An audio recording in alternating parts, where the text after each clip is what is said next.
सभी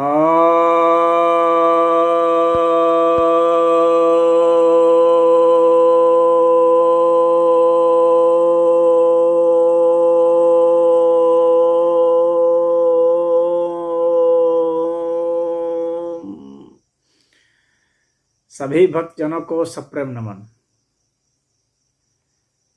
भक्तों, आज मैं आपके समक्ष योग दर्शन के महत्वपूर्ण ग्रंथ योग सूत्र, जो कि महर्षि पतंजलि की रचना है, के तीसरे अध्याय, जिसे विभूतिपाद भी कहते हैं, के 70वें सूत्र की व्याख्या करने जा रहा हूं। यह सूत्र कहता है, शब्दार्थ प्रत्ययानाम इतर इतर अध्यासात संकरस्तत् प्रविभाग संयमात सर्वभूतरुत ज्ञानम। अर्थात शब्द, अर्थ और ज्ञान, इनके परस्पर अध्यास से अभेद ज्ञान भाषित होता है, अभेद बोध भाषित होता है। और इनके जो विभाग हैं, उनमें संयम करने से सभी प्राणियों के शब्द का ज्ञान हो जाता है। अब यहाँ पर इन्होंने विभूति बताई है, सिद्धि बताई है कि हम सभी प्राणियों के द्वारा जो कुछ बातें बोली जाती हैं, उसका हमें बोध हो सकता है। कैसे बोध हो सकता है? चाहे वो कौवा बोले, चाहे छिपकली बोले, चाहे मेढक बोले, चाहे कुत्ता बोले, गाय बोले, शेर बोले, चूहा बोले, कोई भी प्राणी जो बोलता है, चाहे मनुष्य बोले, उसका जो बोध है, उसकी जो वास्तविक मीनिंग है, वह हम समझ सकते हैं। कैसे समझ सकते हैं? कौन समझ सकता है? जो संयम करता है। संयम अर्थात धारणा, ध्यान और समाधि। जो धारणा कर सकता है, यानी किसी देश, यानी किसी स्थान पर जिसका चित्त लगातार प्रवाहित होता है, जो इतना एकाग्रचित होता है। ध्यान अर्थात जिसका प्रवाह, जिसके चित्त का प्रवाह एक सार होता है, जो कहीं हिलता डुलता नहीं है। और समाधि का अर्थ हो गया कि इस तरह से अपने चित्त को उसमें कर देना कि चित्त वही वस्तु हो जाए, और इसके कारण अन्य चीज जो है शून्य जैसा हो जाता है, तो शून्य जैसा भासने लगता है, तो वह समाधि हो गई। यह संयम हो गया। तो यह संयम करने से, उस बात को यहाँ कहा गया है संयमात, वहाँ संयम करने से होता है। किस पर संयम करेंगे?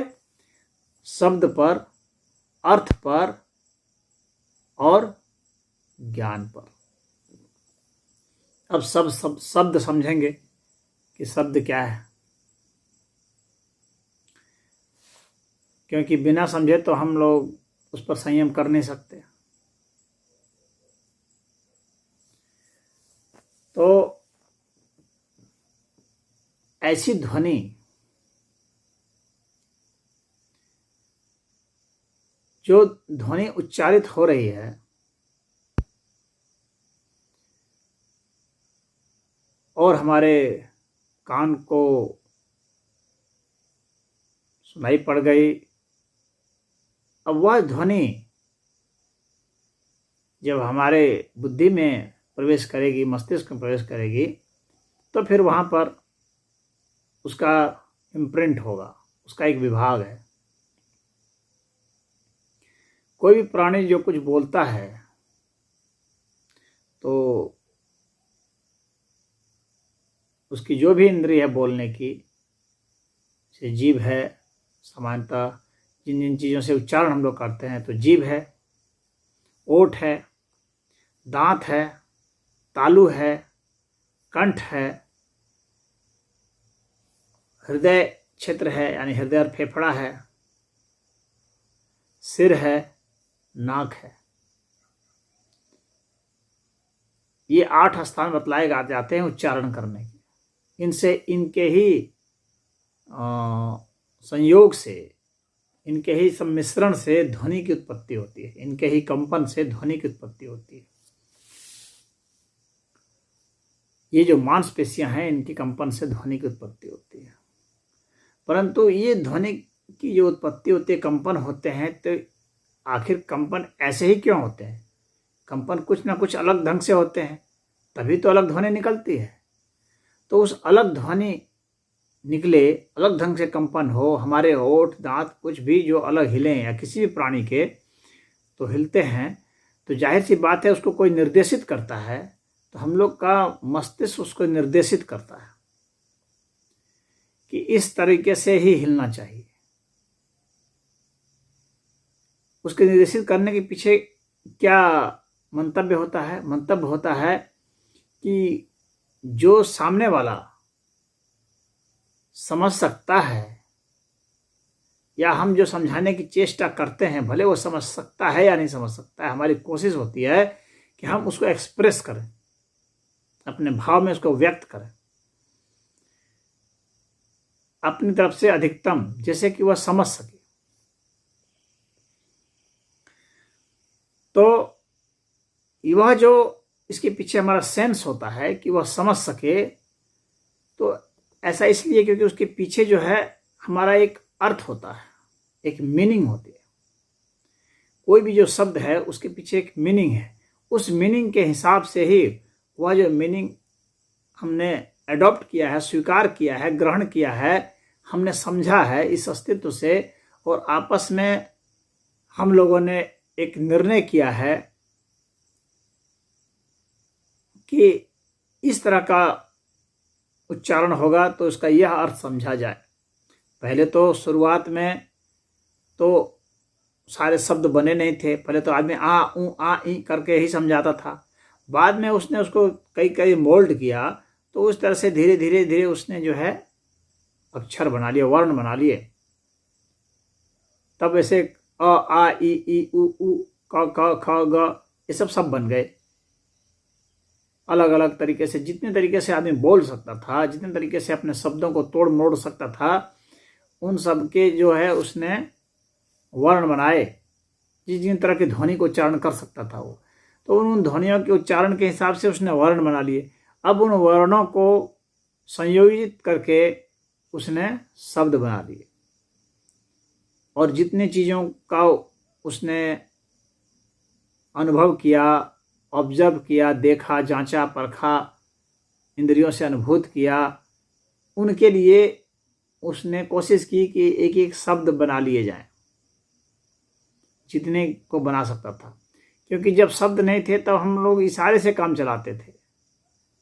जब शब्द नहीं बनाए थे, कोई चीज़ अगर शब्द नहीं है तो हम इशारे से करते हैं। अभी भी अगर शब्द है हमारे पास, लेकिन यदि वह शब्द याद नहीं आ रहा है तो हम इशारे करने की कोशिश करते हैं, या यदि सामने वाला शब्द उसको नहीं समझता है तो हम इशारे बताते हैं। जैसे कि हम पीने को कहेंगे, कोई अंग्रेजी नहीं समझ सकता है तो, और हमें अंग्रेजी नहीं आती, तो हम क्या बोलेंगे? ऐसे ऐसे बोलेंगे तो वो समझ जाएगा वो ड्रिंक की बात कर रहा है, यानी इशारे की बात है। यानी इस इशारे के पीछे भी एक मीनिंग है, शब्द के पीछे भी एक मीनिंग है। इशारा ज़्यादा महत्वपूर्ण होता है क्योंकि वह पहले विकसित हुआ है, शब्द बाद में विकसित हुए हैं। शब्द के लिए ध्वनि चाहिए और वोकल कॉर्ड चाहिए, तो वोकल कॉर्ड बाद में विकसित हुए हैं। तो वह जो इशारे होते हैं उसके पीछे जो मीनिंग है, उसी तरह से शब्द के पीछे भी एक मीनिंग है। तो हर भाषा में शब्द होते हैं, उसमें वर्ण होते हैं, उसके हिसाब से जोड़ के बनाए गए हैं, उसके पीछे एक मीनिंग होती है, उसको अर्थ कहते हैं।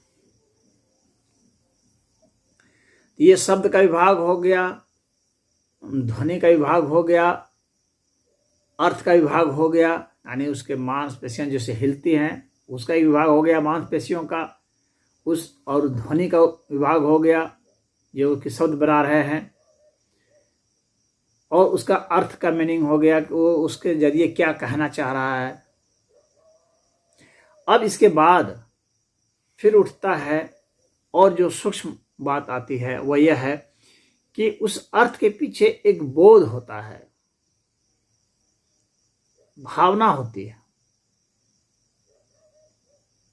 जिसके जरिए कि उसका जो वास्तविक मीनिंग है वह सामने से प्रकट होता है, अभिव्यक्त होता है। यानी अगर शब्द वही बोले जाएं, मांसपेशियां वही हरकत करें और अर्थ वही हों, लेकिन उसके पीछे भाव दूसरा हो, तो वास्तव में उसका जो अभिप्राय है वह बदल जाता है, वह जो मैसेज देना चाहता है वह बदल जाता है। उदाहरण के लिए जब गाली दे रहे हैं तो गाली के लिए वैसे शब्द निकलेंगे, वही गालियाँ वही शब्द होंगे और वैसे ओठ कंठ वही सब हिलेंगे, उसका अर्थ भी वही है। लेकिन अगर प्रसंग दूसरा है, उसके पीछे हमारी भावना दूसरी है, जैसे कि शादी विवाह का समय है तो उसका मीनिंग अलग निकलेगा। यदि लड़ाई झगड़ा का प्रसंग है तो उसका मीनिंग अलग निकलेगा। तो संदर्भ जब बदल जाते हैं, सिचुएशंस बदल गई हैं, प्रसंग बदल गया है, तो उसका मीनिंग अलग निकल जाता है। तो हमें प्रसंग का ध्यान रखना है किसी भी चीज़ के लिए। तो उस वक्त की घटना की क्या स्थिति है उसका भी महत्व होता है उसके अभिप्राय को समझने में। तो जब हम इस पर वह करते हैं, संयम करते हैं, यानी एक एक चीज़ को बहुत बारीकी से निरीक्षण करते हैं, तब हम समझते हैं कि ओ ये यह बोल रहा होगा, उसका यह मीनिंग होगा।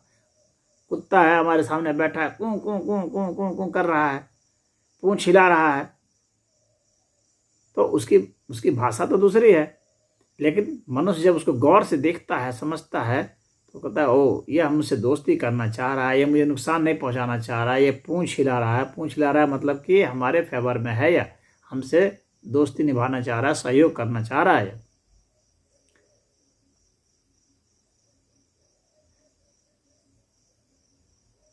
उसी तरह से यदि वो भौंकना शुरू करेगा, हाँ हाँ हाँ करने लगेगा, तो इसका मतलब है कि आवाज़ तीखी हो गई है, मुंह उसका फट रहा है जोर से, इसका मतलब आक्रमण की मुद्रा में है। लेकिन वहीं पर वो भाव भाव भाव को कर रहा है, पूंछ भी हिला रहा है, तो इसका मतलब मीनिंग दूसरा हो जाएगा, क्योंकि उसका पूंछ यह संकेत दे रहा है कि वह आवाज़ तो जोर से निकाल रहा है, इसका मतलब वो कुछ बड़ा मैसेज देना चाह रहा है, परंतु वह आपके हित का मैसेज देना चाह रहा है, इसीलिए वह पूंछ हिला रहा है और भौंक रहा है जोर जोर से। लेकिन यदि वह पूंछ हिला नहीं रहा है आपका समर्थन में, उसका पूंछ टाइट है, तो उसका मतलब मीनिंग उसका बदला हुआ है, वो आपके ऊपर हमला कर सकता है आक्रमण की मुद्रा में। उसकी आंखें बड़ी बड़ी हो गई हैं, गुर्रा रहा है, दांत निकाल रहा है, इसका मतलब हो गया कि उसका मीनिंग, उसका अर्थ बदल गया, संदर्भ बदल गया, मीनिंग बदल गया, अर्थ बदल गया। तो हमारे मस्तिष्क में एक एक वर्ण का हम लोग के दिमाग में क्रम है। एक साथ कोई भी व्यक्ति सारे वर्णों का उच्चारण नहीं कर सकता, न कोई व्यक्ति कर सकता है, न कोई पशु कर सकता है। यानी एक साथ हम सारी बात नहीं बोल सकते, हम क्रम से ही बोल सकते हैं। इसका मतलब दिमाग में वो क्रम के हिसाब से ही वो बात आती है, और एक एक लेटर जुड़ता है। क के बाद आ जुड़ गया, का, जिसे हम लोग को बचपन में सिखाया जाता था। म जुड़ गया, माँ, काम, तो हम काम से कुछ समझ गए, उसका मीनिंग यह है। प्रसंग से समझ गए कि काम कोई कार्य के संदर्भ में प्रयोग हो रहा है कि कामना के संदर्भ में प्रयोग हो रहा है, उसका मीनिंग जो है हम समझ जाते हैं कि ये किस अर्थ में प्रयोग हो रहा है, उसके पीछे जो भावना निहित है। तो इसलिए भावना का महत्व होता है। तो प्रसंग का महत्व, भावना का महत्व, मांसपेशियों का जैसे उच्चारण हो रहा है वैसे महत्व, और किस तरह के ध्वनि का प्रयोग हो रहा है उसका महत्व, उसकी त्वरा का महत्व, यानी कितने फोर्स के साथ उसको कहा जा रहा है, उसका मीनिंग, ये सारे मीनिंग का संदर्भ जब हम व्यक्ति समझता है, जब अच्छा से विश्लेषण करता है, तो उसके भीतर का जो अभिप्राय है, वास्तविक अभिप्राय, वह सामने में आ जाता है। वे ही शब्द बोले जा रहे हैं लेकिन आहिस्ते आहिस्ते बोले जा रहे हैं, तो उसका मीनिंग अलग हो जाएगा। वे ही शब्द जब फोर्सफुली बोले जा रहे हैं तो उसका मीनिंग अलग हो जाएगा। जोर से बोला जाता है, इसका मतलब आक्रमण है। ज्यादा जरूरत के हिसाब से बोला जा रहा है कि यह जरूरी है। लेकिन ऐसा सदैव नहीं होता है। यह तो एक तो है, ये एक जनरल है, परंतु ऐसा नहीं है। आपको सिर्फ इतना ही से आप निष्कर्ष नहीं निकाल सकते। कभी ऐसा होता है कि आदमी बहुत हल्का है, मुस्कुरा रहा है, लेकिन उसके भीतर का इरादा छिपा हुआ जो है वो बहुत खतरनाक है। उसके भीतर जो है वह बहुत खतरा है। वह भीतर से नुकसान पहुंचाना चाह रहा है लेकिन मुस्कुरा रहा है। क्यों? क्योंकि सामने वाला ऐसा समझ नहीं पाए। सामने वाला समझे, ये जो है कैमोफ्लेजिंग होता है, मीनिंग को छिपाने की बात होती है। सामने वाला समझे कि ये हमारा हमदर्द ही है, ये हमारे हित का ही सोच रहा है, या ये नुकसान नहीं पहुंचाएगा, ये मजाक कर रहा है इस तरह से, और भीतर से वो समझ रहा है कि मुझे इसे मारना है, तो वो मुस्कुरा करके वो गोली चला सकता है, मार सकता है।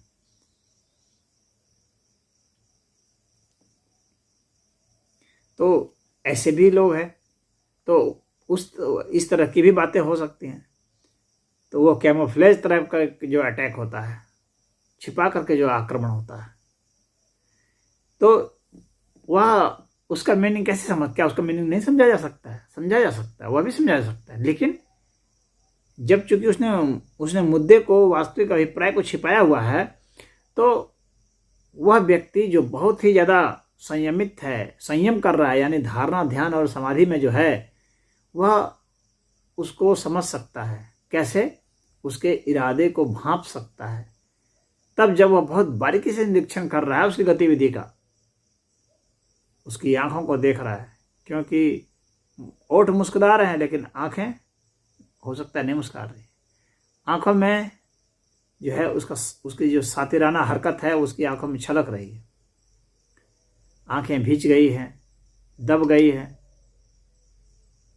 फैल गई हैं। तो उसकी आंखों में झांकने से व्यक्ति को पता चलेगा कि इसकी आंखों में हमारे प्रति कौन से भाव है।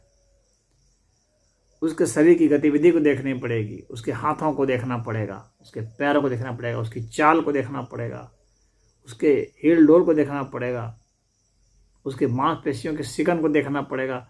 तो इन तमाम तरह की चीज़ों को देखेंगे, उसके बाद समझ सकते हैं। क्योंकि आवाज़ को कोई छिपा सकता है, आवाज़ को कोई दबा सकता है शब्द में, लेकिन जब यहाँ शब्द का प्रयोग होता है तो शब्द का मतलब सिर्फ ध्वनि जो निकल रही है वही नहीं, उसके पीछे जो मीनिंग है, अर्थ, वह बहुत महत्वपूर्ण है। फिर अर्थ के पीछे जो ज्ञान है, वह इमोशंस, भाव, और उसके कारण जो बदलाव आए हैं शरीर पर, वह इन पर संयम किया जाता है, इनका बहुत अच्छा से विश्लेषण किया जाता है। तब वास्तविक अभिप्राय समझ के आता है, निकल के आता है, और तब हम समझते हैं कि यह व्यक्ति यह कहना चाह रहा है, यह करना चाह रहा है, यह संदेश देना चाह रहा है। तो जो योगी होते हैं वे इन सभी बातों पर ध्यान देते हैं। जब व्यक्ति आक्रमण होगा तो उसकी सांस भी बदल जाएगी, प्रेम में सांस दूसरी हो जाएगी, क्रोध में सांस दूसरी हो जाएगी, उसकी आंखें बदल जाएंगी, हर चीज बदल जाता है।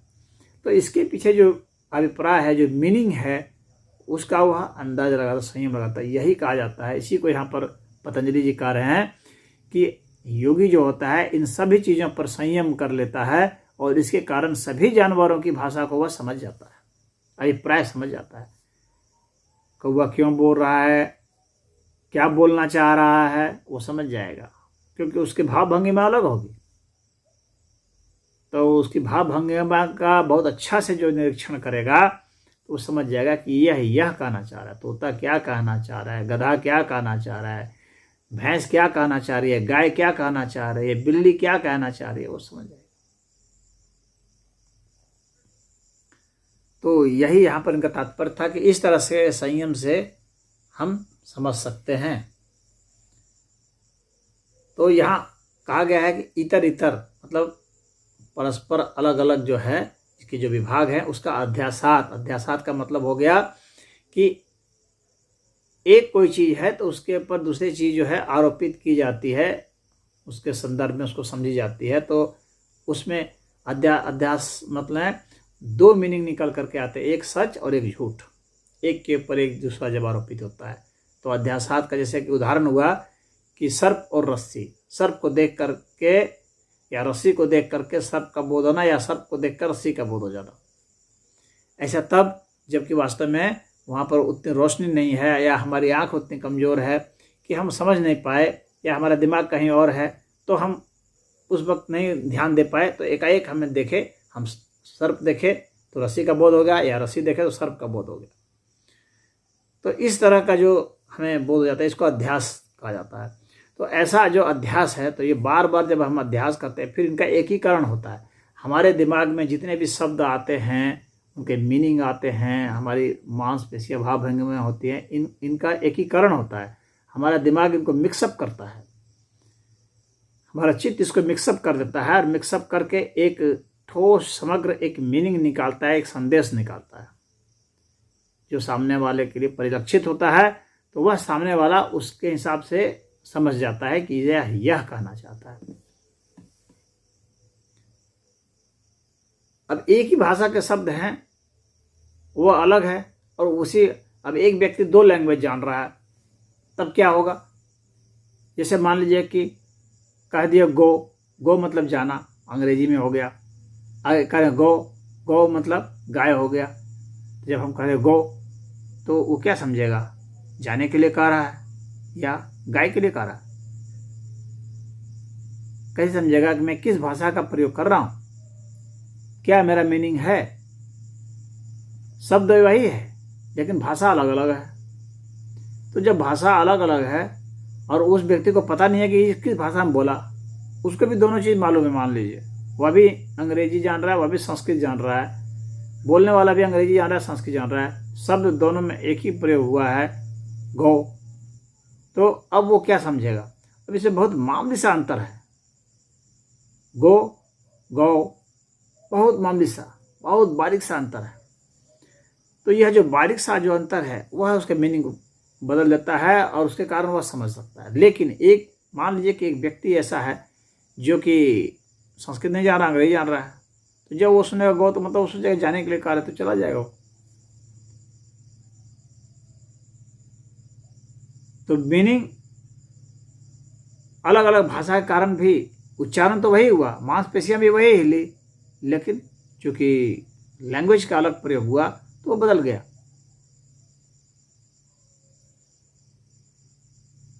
तो यहाँ पर हम देखते हैं कि जो भ्रांति होती है, मनुष्य को भ्रांति हो सकती है। तो अब वहाँ पर प्रसंग को देखना बहुत जरूरी होता है क्योंकि प्रसंग से ही वह कुछ समझ सकता है और अगर प्रसंग का उसको पता नहीं है तो वह नहीं समझ पाएगा। फिर उसके स्पष्टीकरण के लिए उसको कुछ बोलना पड़ता है, उसके अलावा भी कुछ, तब जाकर के वह स्पष्ट समझेगा। तो एक शब्द जो है उससे हो सकता है कि मीनिंग अलग मीनिंग कन्वे हो जाए, अब उसके साथ उसका सपोर्टिंग जो दूसरे शब्द आएंगे तो वह जो मीनिंग को और स्पष्ट करते हैं। तो इस तरह से जो शब्द है फिर भी वाक्य बन जाते हैं और जब वाक्य बनते हैं तो मीनिंग और ज़्यादा स्पष्ट हो जाते हैं। तो शब्द का बोध और ये पूरा जो वाक्य है उसका बोध, तो वाक्य होने से मीनिंग स्पष्ट हो जाते हैं, कोई भ्रांति नहीं रहती है। और भाव भंगिमा के साथ है तो भ्रांति नहीं रहती है। तो व्यक्ति जो चाह रहा है वह बोल देता है। लेकिन हर हम चीज़ जो हम चाहते हैं क्या वो बोल सकते हैं? नहीं। बहुत सारी ऐसी चीज़ें हैं जो हम चाहते हैं कि उसको प्रकट करें लेकिन प्रकट नहीं कर सकते। क्यों? क्योंकि वैसे शब्द नहीं है और वैसे के शब्द बनाए नहीं जा सकते हैं। बहुत सारे सब्जेक्टिव मैटर है। फूल सुंदर है, कितना सुंदर है, कैसा सुंदर है, अब हम बता नहीं पाते, सिर्फ कह देते हैं, एक शब्द लाते हैं सुंदर है, बहुत खुश होकर बहुत सुंदर है, ऐसा कह देते हैं। लेकिन अब बहुत कैसा सुंदर है, तो फिर यहाँ पर हम फंस जाते हैं। बहुत सारी चीज़ें ऐसी हैं जिनका कि सब्जेक्टिव मीनिंग होता है, तो उसको हम नहीं बता सकते हैं। इस तरह से वाणी की एक सीमा आ जाती है। हमारे किसी भी जो भी हम चाहते हैं प्रकट करना, तो हमें अभिव्यक्त करने की हमारी एक सीमा आ जाती है। उस सीमा में जाकर के हम उसको प्रकट नहीं कर पाते हैं, तब फिर कैसे हम समझ सकते हैं। तो यहाँ पर क्या है, यहाँ पर ध्यान और समाधि काम आता है। वाणी पर यहाँ वाणी जो है बताने में असमर्थ है। व्यक्ति कुछ बताना चाह रहा है, कुछ मीनिंग कन्वे करना चाह रहा है, लेकिन अब मीनिंग वह कन्वे नहीं कर पा रहा है, तो कैसे कन्वे करेगा, तो वह नहीं कर पाएगा। तो यहाँ पर क्या है, यहाँ सिर्फ समाधि काम आती है, ध्यान काम आता है।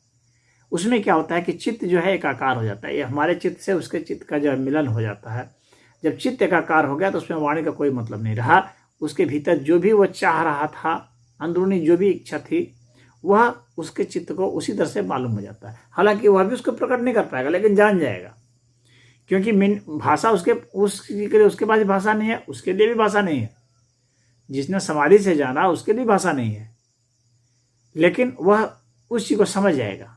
तो इस तरीके से संयम करके उस व्यक्ति के दिमाग में क्या है उसको भी जाना जा सकता है, समाधि के द्वारा, ध्यान के द्वारा, धारणा के द्वारा। धारणा के द्वारा में तो मैंने जैसे बताया कि मीनिंग को देख लेंगे, चेहरे को देख लेंगे, एक्सप्रेशन को देख लेंगे, इसके द्वारा जो है धारणा के द्वारा हम उसको समझ जाते हैं। लेकिन जो बहुत सारी बातें ऐसी चीजें हैं जो कि हमारे भीतर है और उसको हम प्रकट नहीं कर पा रहे हैं, उसको कैसे समझेंगे।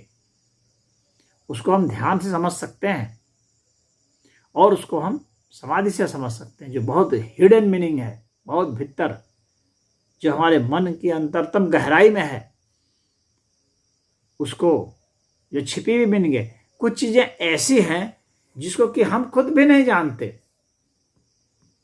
ध्यान में तो जो हम जानते हैं उसको हम समझ सकते हैं, हमारा चित्त जो है सामने वाले का चित्त को समझ सकता है, या जो तो ध्यान की अवस्था होती है। लेकिन कुछ बातें ऐसी हैं कि जो व्यक्ति वह स्वयं भी नहीं जानता रहता है और उसके चित्त में वो विद्यमान है, उसको कुछ भी पता नहीं है, उसने खुद वहां एक्सप्लोर नहीं किया, खोजा नहीं है, तब समाधि के द्वारा ही सिर्फ जाना जा सकता है, ध्यान के द्वारा नहीं जाना जा सकता।